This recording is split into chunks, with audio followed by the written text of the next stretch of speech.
Listen. You hear that bird? If you can hear that bird, that's pretty much the forest equivalent of a car alarm. It's a sometimes vlog! It's a vlog that happens sometimes. And sometimes it happens in the forest. Ooh, we're here inside of Yosemite National Park. Yesterday I was at the Tulare Sci-Fi Convention. Due to a mix-up, mostly involving me being super late, I got the hotel another night for free. Last night I went to the hotel in hopes of sleeping early and getting up early. That did not happen, especially because even by the time I went to bed, the bed itself kind of broke. There's sort of two normal mattresses, two twin mattresses, sitting on top of this box spring thing, which broke. So the two twin mattresses went, and the king mattress on top was like, bleh. So you could either ride the hump or slope. It was difficult, but I managed to do my duty and sort of sleep well. After which I got up. I could have gone to Tulare Sci-Fi Con for another day, but seeing as I saw it yesterday, the whole thing, I was an exhibitor and a guest. I thought, I'm really close to Yosemite. I want to go to Yosemite. So I did. I posted a few Instagram photos, I think a couple on Facebook, Justin Scard, Snapchat, which is Live Fast Die Poor, although those will be gone in 24 hours if you don't see this in time, especially given that I have no idea when or where I'll be able to upload this video, since I do want to upload it in glorious HD. So we're here in Yosemite National Park, but not just any old part of Yosemite National Park. It's certainly not Yosemite Valley, where I was earlier. As the sun went to set, I decided to drive off. Let me give you a view of the forest while I'm talking. I decided to drive up to Glacier Point, which is this massively high area on top of a huge cliff looking directly down into Yosemite Valley, looking over at Half Dome from the side. You can see waterfalls that you typically can't see from Yosemite Valley. Amazing view. Unfortunately, the road was closed. Rather than drive all the way back down into Yosemite Valley 20 minutes again and do a vlog, I decided to keep driving up over the hills towards the park exit on 41, towards something even more amazing, something that a little man named Galen Clark used to help convince a certain President of the United States, born on February 12th, 1809, I think that's right, to preserve,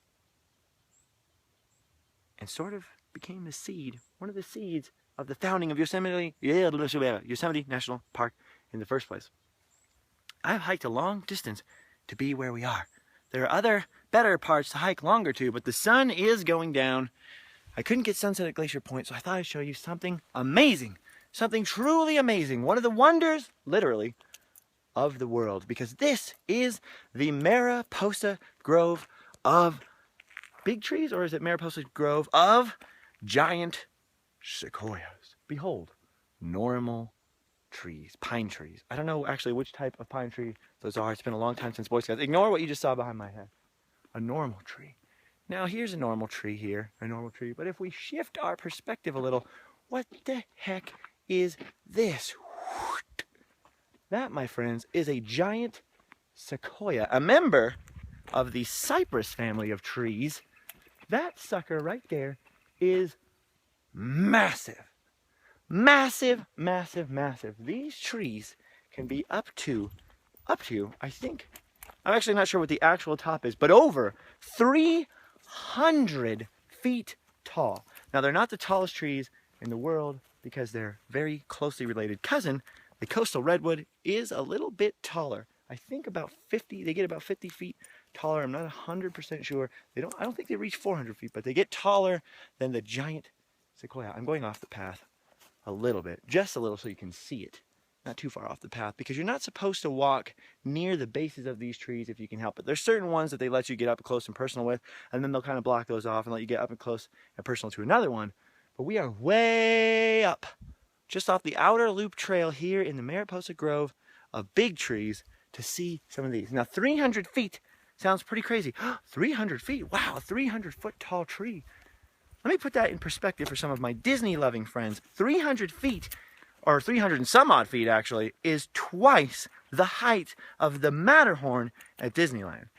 Not talking about where you get in the ride, which is only a little over halfway up the ride when you're in your bobsled and you look down and think, that's so high up, help me. I'm talking about the tippy top of the Matterhorn.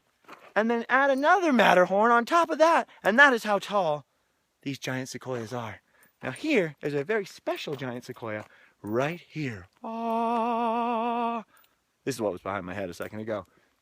Sort of anticlimactic reveal given that I spent so long not showing it to you. And this one, as you can see, is actually 2 giant sequoias. You have to forgive the cracking of the voice. I have nothing to drink, and I did hike, I think, I don't know, quite a ways up here. More than a mile for sure.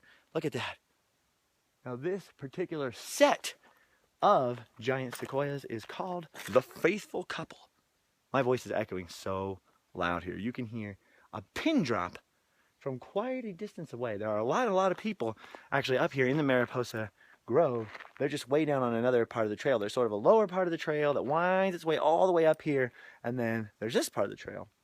We're actually on the tram route, not the trail itself. The trails are splitting all off. This is where trails crisscross the tram route.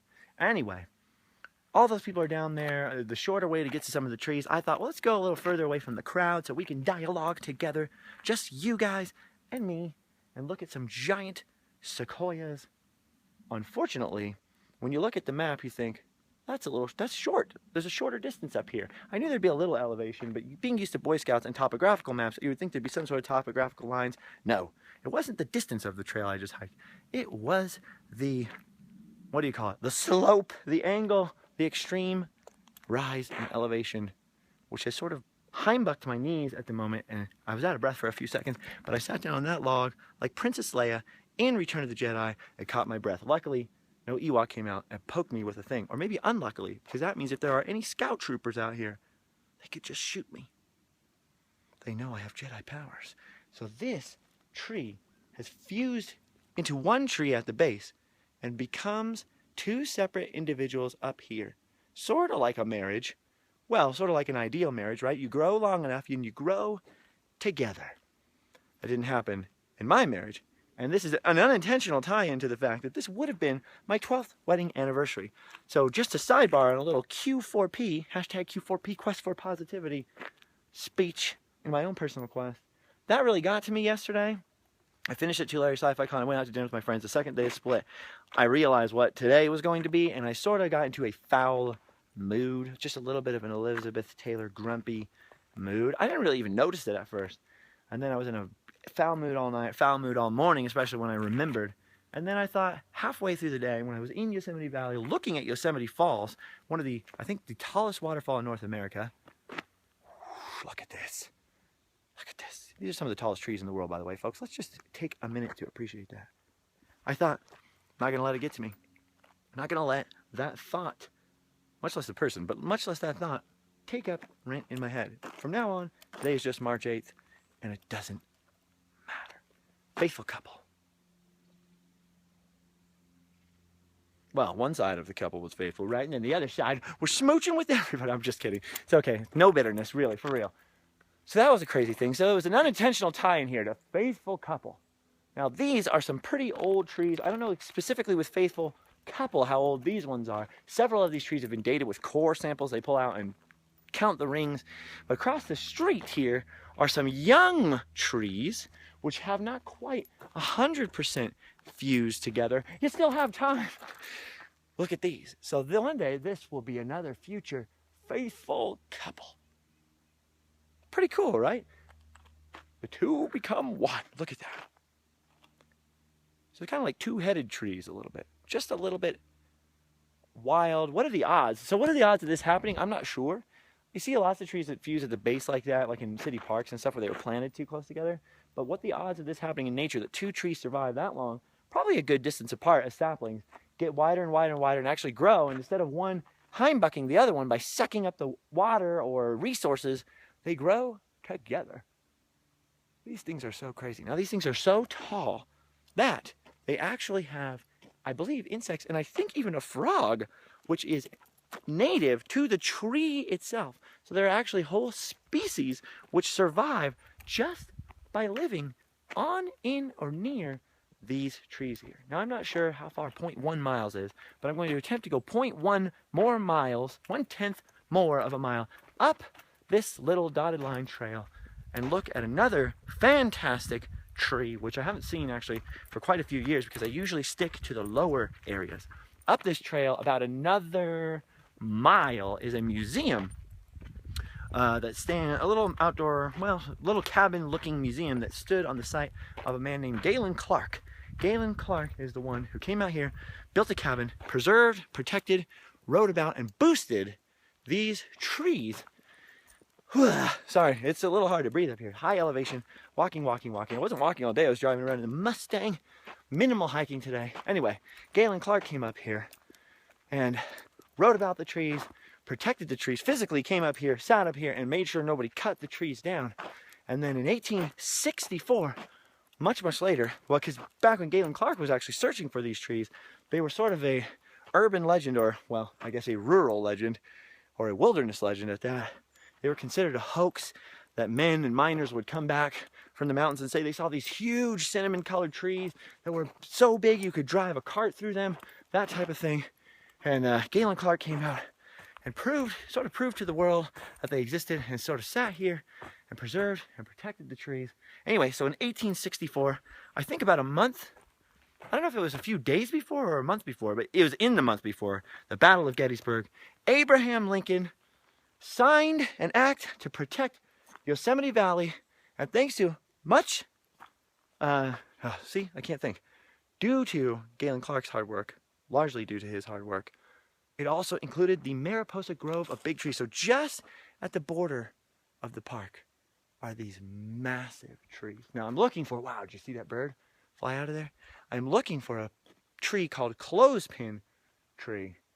I see the split in the bottom of this one. Could this be the clothespin tree? I don't think so, because it doesn't have a sign. But you see here how they've left this one open so you can walk up to it. There's no little fence around it. So what'll happen is, if this tree starts to suffer any ill effects from people walking on, basically right on top of the root system, because the roots come right up to the surface, just right up to the surface. So if there starts to be any sort of downside to that, they rope it off, fence it off, and they'll leave this tree alone for several years, maybe decades, so that it can be in the full bloom of health. You see all these scorch marks on here. Giant sequoias actually are somewhat fireproof for a long time to protect the giant. Look at how massive this is, by the way. See, I'm quite a distance away from the tree. Look at me next to the tree here. Okay, here's this little crack, this little groove right here. Look at the width of my body. Right here. Look at the height. I only come basically to these little holes here. Look at this. Look at this. I am all the way inside here. And I don't want to disturb anything living in here. I'm all the way inside of here. Probably at least another body length. Look at this. Just a massive amount. This is one tree here. This is not a split tree. Look at that. I have no idea how wide that is across, but it's definitely wider than my car. You could probably cut a hole there. See, I was standing at first against this. That was the width of my body there. So to give you some sense of perspective, that is a massive base to that massive tree. So you can only imagine how much these trees were worth in lumber. You cut down one of these. I mean, think about it. You go to the Home Depot and you buy a plank of wood for 20 bucks. You cut down one of these bad boys. You're going to have some serious wood. Look at that, 300 feet in length, that tree. And I don't know, at the base, it was a little wider, but around the middle, that's probably at least 10 feet through. At that thick lower part, probably at least 10 feet through that tree. So imagine the amount of lumber. I'm not very good at math, or I'd sit here and, by the way, look at these.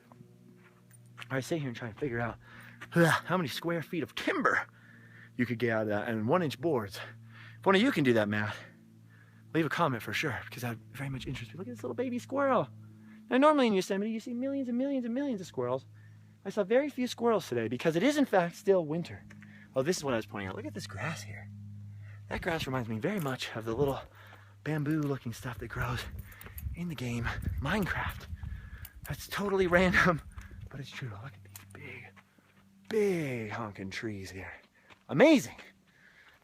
Anyway, so you could see why Galen Clark needed to come up here and basically be an early version of one of those people who chains himself to the trees and prevents their being cut down, because these things were worth a heck of a lot of money.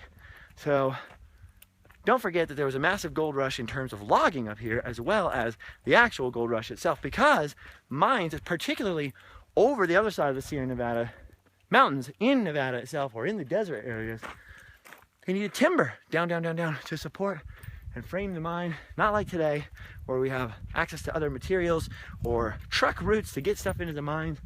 They needed timbers to support the mines, and they got the timbers from the Sierra Nevada mountains a lot of times, even down in the Sacramento foothills, and they were building all kinds of towns. Just think about it. So they needed timber. Oh, I think we're approaching the actual clothespin tree up here. So they needed the timber. So some of the people who made the biggest fortunes in the gold rush made it by coming up into mountains like this and taking all of the trees. So the discovery of these huge, massive trees was gnarly. These trees used to spread over much of North America, but I believe they now only grow in a thin little belt in the Sierra Nevada mountains. I think the giant sequoias, as opposed to coastal redwoods, which are also found in Oregon, I think. You can Wikipedia all of this stuff, but I'm pretty sure they only survive in California. Okay, so we're approaching, here's one massive gargantuan tree, and here's another right over here. Something else I'd like to mention about the giant sequoias that's pretty fascinating is, although we're very, very close, well, close as the crow flies, geez Louise, I gotta catch my breath, to the area where the oldest trees on Earth are purported to grow. These giant sequoias, although massive, and there it is, the clothespin tree, are not the oldest trees in the world. However, these trees, many of the trees in this grove, top 3,000 years old. 3,000 years old. 3,000 years old. That means that when Jesus was walking around, these trees were already 1,000 years old. When the city of Constantinople fell, these trees, you know what I mean? Thousands and thousands of years old. So things that we think are way far back in history, these trees mock with their laughter. Silent sentinels, growing patiently up here in the scrubby, dry soil of the Sierra Nevadas for thousands of years. And not only that, but these trees are going to way outlive us. Oh, something I was going to say about fire. So to protect the trees, they used to do all these backburns and clear out all the scrub, put out every fire up here, not let any fire happen. I'm pretty sure it's with these trees here that the only way their pine cones pop and create new trees is with fire. I could be incorrect about that. I could be thinking of a different type of tree, but I'm pretty sure it's the giant sequoias. So for years, they're like, why aren't there any more of these things growing? What's happening? We're high-bucking the forest. Something is going wrong. It turned out they needed fire. So now they allow fire to burn on these trees, which is why you see some more recent scorching. But the trees are pretty fireproof. As you can see, they are fairly thick. If you touch the bark, it's actually kind of corky is the best. Corky. Not like the character, but like spongy almost. Very spongy. So it allows the tree to char with all the raging fires below it. And you can see all the lower trees would catch on fire and burn up all crazy. But the giant sequoias, probably due to fire and also other things of biological nature, their main limbs and life support systems are all way the heck up there, hundreds of feet above the infernos. So they survive intact because their little pipes that suck water from the ground and the root system are protected inside of that massive spongy bark layer. So the giant sequoias are survivors. You need that to survive 3,000 years in mountains, which, let's face it, burn pretty much on the regular. Anyway, so we're up here, walking the trail. As a matter of fact, I should probably check the little trail map to make sure I'm not walking myself much further than I want to go. These maps are 50 cents. Pretty nifty. Oh yeah, I'm headed up towards the museum, which is good because the sun is going down and the museum is located along the tram route. The tram route, as you saw earlier, is much wider and more level walking. So there's no chance of getting lost. Many years of hiking in the Sierra Nevada mountains as a Boy Scout taught me that it gets dark in the mountains rapidly sometimes. So it's never a good idea to go too far from your vehicle without a flashlight or even a lighter. When I used to smoke, I always had a lighter on me. And actually, even before then, I used to always carry a lighter on me because of Boy Scouts pretty much, or flint and steel, but usually it morphed into a lighter. These days, not only do I not have a lighter, but you are not allowed to light fires in this area. So even in terms of you want to be rescued, probably not a good idea to light a fire to make that happen. There's also bears, although they may be hibernating because it's still winter. Like I said, I saw very few squirrels, no deer. Oh dear, no deer. Whew, I'm losing my breath. So not much wildlife in Yosemite today, where usually you see a lot. So you can see all these regular trees. There's a few very young giant sequoias starting to spring up. Hey, spring up, okay. From the ground and grow. Here's the other thing. We just switched back on this trail, whoop. It does not show that on the map. These maps are not quite as accurate as I'm used to having when I go off onto a hike. Although it's not some extreme hike, and there are plenty of people down there. And normally there'd be tram tours coming up here and you'd hear them, but we're still in the off season in the winter, so not really. There's actually, several people were asking if there was snow, if they're gonna let me allow into Yosemite without chains.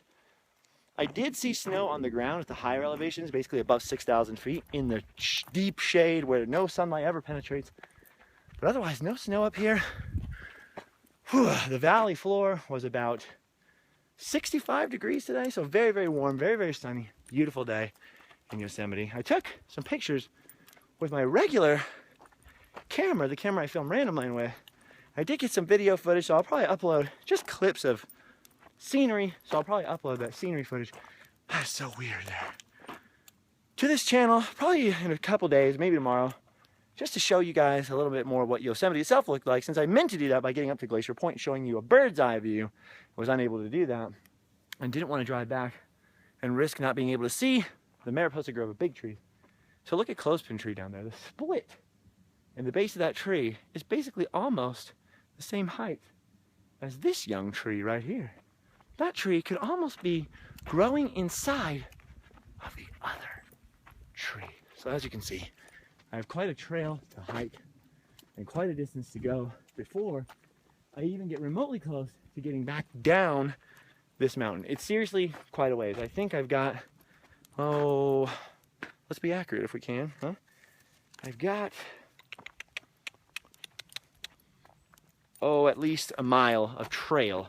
Not a mile as the crow flies, but a mile of trail to get back down to the car, at least a mile from the tram route. So it's going to take quite a while to get there.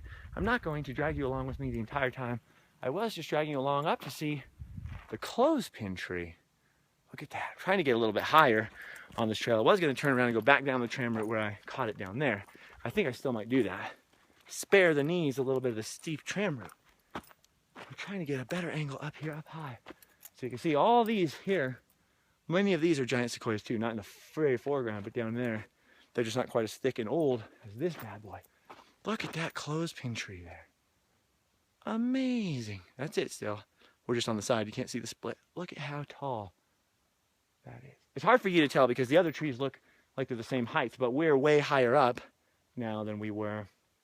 I'd say probably, 50 or 100 feet higher than we were down there. Look at that. Amazing. I really hope there's no bears, because bears, while they don't really scare me, they're probably pretty hungry, given that they just hibernated for quite a long time. I am unfolding this map again to see if it says anything else about the clothespin tree that we should know. I'm going to head back down this way. I'm going to leave you soon because we are getting to sunset here, and I do not want to be on top of this mountain away from the car in the dark. Also, I'm pretty thirsty, and I left my Gatorade in the car because I'm silly and forget things often. Okay, the clothespin tree.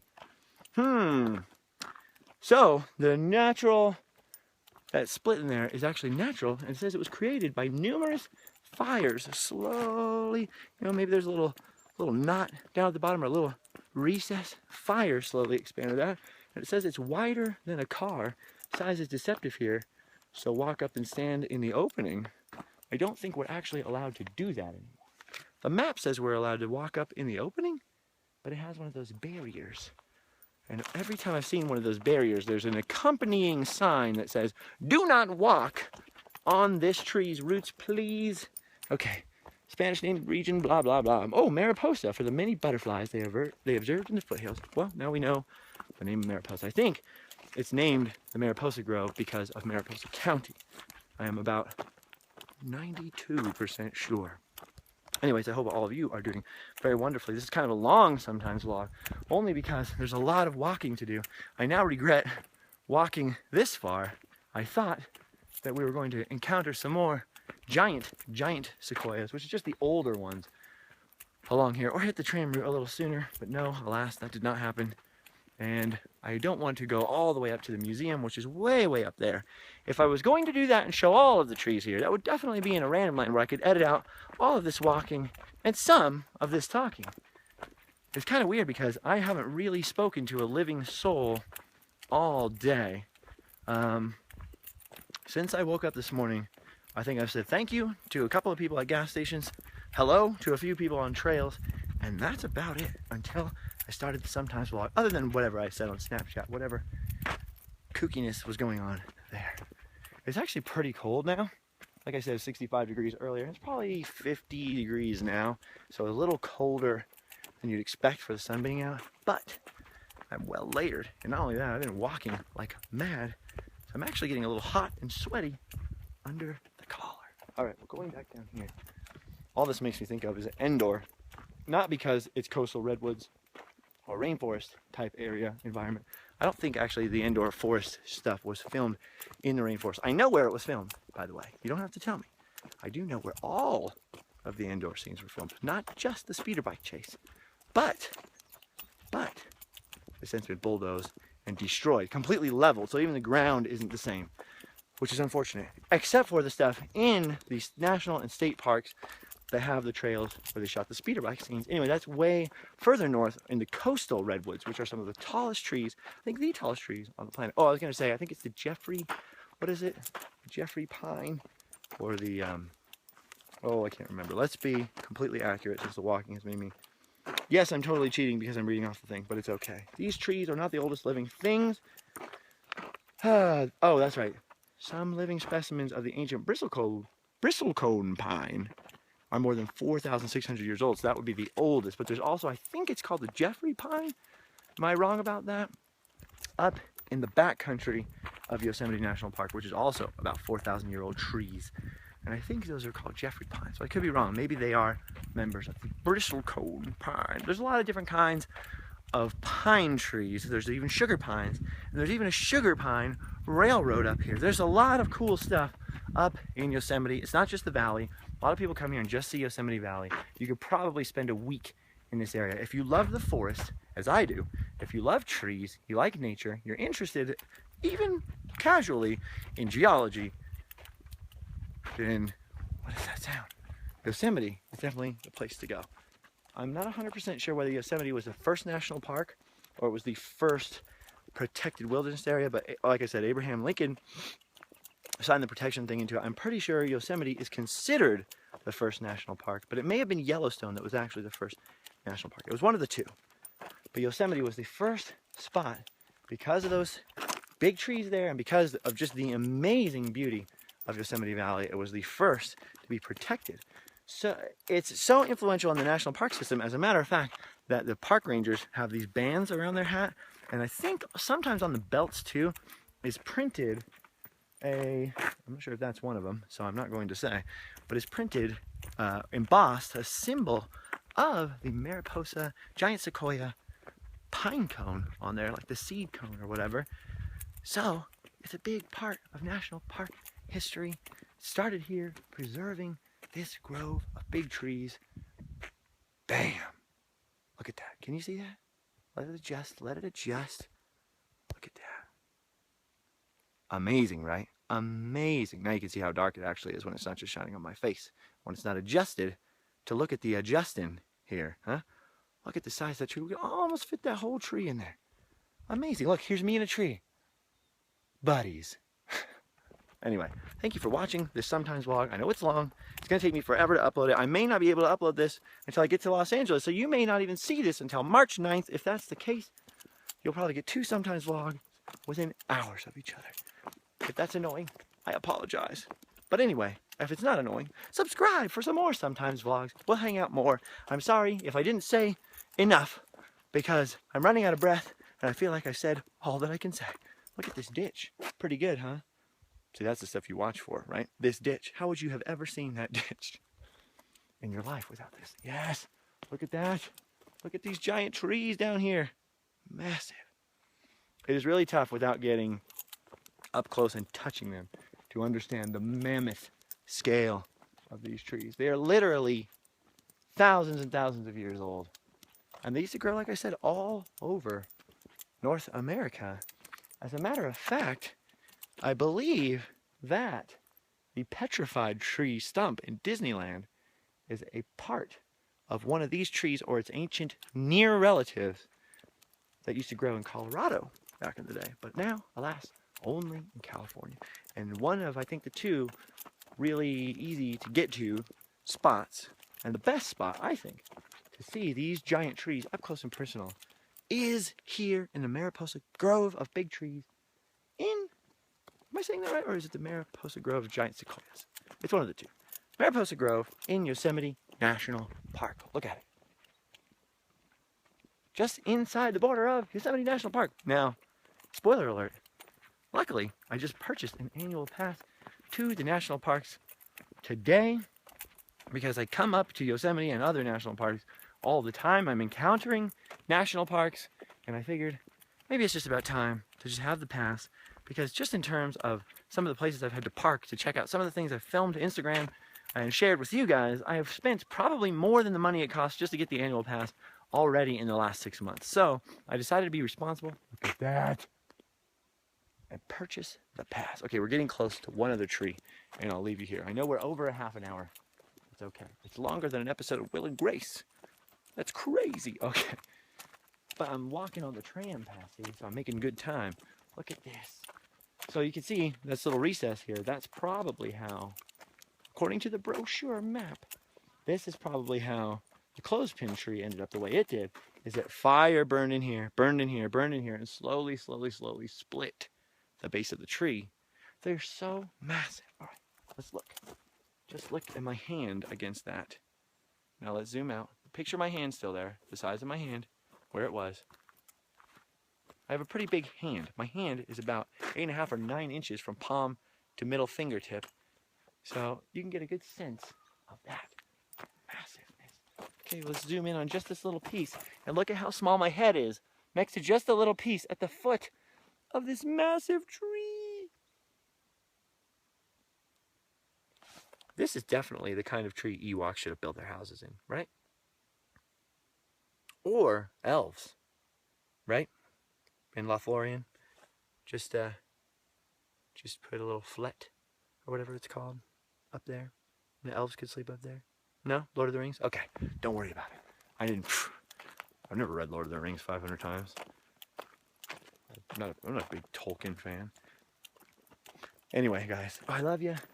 Thank you for joining me here on what started out as kind of a bummer day. I turned into an awesome day, not just because of the place I went to, by the way. That alone isn't enough. People think, I'm going to go to Disneyland and make myself happy. I'm going to go do this and make myself happy. I'm going to buy some stuff and make myself happy. That is temporary, fleeting happiness, believe me, because I love Yosemite. It's one of my favorite places on the world. When I found out about the aforementioned smooching with everybody and horrible things, I actually came to Yosemite within 24 hours. It was a happenstance, not an intentional thing. And cooled off up here. It's a beautiful, wonderful, amazing, magical place. But that in and of itself, much like Disneyland, but that in and of itself is not enough to make you positive, to make you actually happy. What you need to do sometimes is shovel out some of the negativity, scrub it off. And to do that, you have to decide, much like the hoarder. You ever seen that show Hoarders? You know, people hold on to the stuff. Before you can get rid of the stuff, you have to make the decision, I'm going to get rid of the stuff, right? So we're going to get rid of the garbage in my life. And some of the garbage isn't garbage or people or objects. Some of the garbage is just mental things, the way we think about things. But I've been thinking about it this way because that's the way I want to think about it. I'm mad. I don't like this. I wish this was this way instead of this way. Boo hoo hoo. Well, it's not. Sometimes we just have to accept the way things are. You know, okay, what was I saying? Accept the way things are. And accept that that's okay. And go, you know what? I'm not going to let the fact that it's not the way I would prefer it to be bother me. That's what I tried to do today. I'm an easily wounded person. I wound myself all the time because I'm sensitive. I have no shame in admitting that I am sensitive. I don't think I'm touchy. I can be touchy. When I'm wounded, I can certainly be touchy. I don't mean to be, but I am, much like everybody else. The thing about that is, it's very difficult to be stressed out, hurt, get your feelings hurt by somebody else or something else or some situation, or work yourself up into a poor me situation. But you have to say to yourself, nope, I'm not going to be that way about this particular thing. I'm going to accept it. I'm going to move along down the path. So yeah, there's a downside to being sensitive.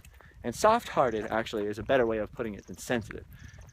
There's downsides to being soft-hearted, but at the same time, being soft-hearted means that you can feel a lot more wonderful things. You can feel, you have a much bigger sense of wonder, because I've been hard-hearted before, trust me. I know the difference. Much bigger sense of wonder, much bigger sense of adventure, much bigger sense of imagination, possibilities, positivity. And I prefer to be that way as opposed to hard, closed off, callous, bitter, numb. Because even though it seems easier and some of the temporary happiness can penetrate that bubble, it's shallow.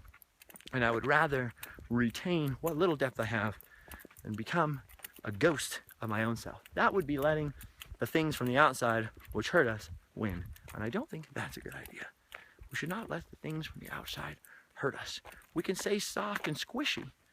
We got to make our soft, squishy hearts big. Fill them up with goodness, fill them up with love, so that they get big like the soft, spongy bark of a giant sequoia. That way, when the fires come, they might scorch us, but they're not going to destroy us, and we're still going to keep on living. I don't know if we're going to live to be 3,000 years old, but our positivity, the good things that we do, the love we put out there, and the positive words we put into people's life will last forever. Our words, someone once said, and I can never find this quote. It's attributed to C.S. Lewis a lot, but I'm not 100% sure that it was him that said it. I think people always say it comes from one of the Out of the Silent Planet or one of the Space Trilogy books, but I don't think so. But someone once quoted C.S. Lewis to me as saying, "Our words hang in space and time forever." You have to be careful what you say, careful what you do, especially what you say about yourself, because it often will come true, and that's no good. Anyway, I have no idea what I'm talking about now. I've just been rambling because I wanted someone to talk to as I walk down this road. I'm sorry if I talk too much, but I've been alone all day. It's time to retrieve my Gatorade and walk down this path, down the mountain, into the sunset, and back to the coastal area of Orange County, Southern California. So even though I told you I'd leave you behind 100 million times with those other trees, I'm actually going to leave you behind with this massive, thousands of year old, impressive, giant Ewok home tree, giant sequoia. Hope you learned something today. I did. I learned that you should ask someone before you take the shortcut. All right. Love you guys. Talk to you later.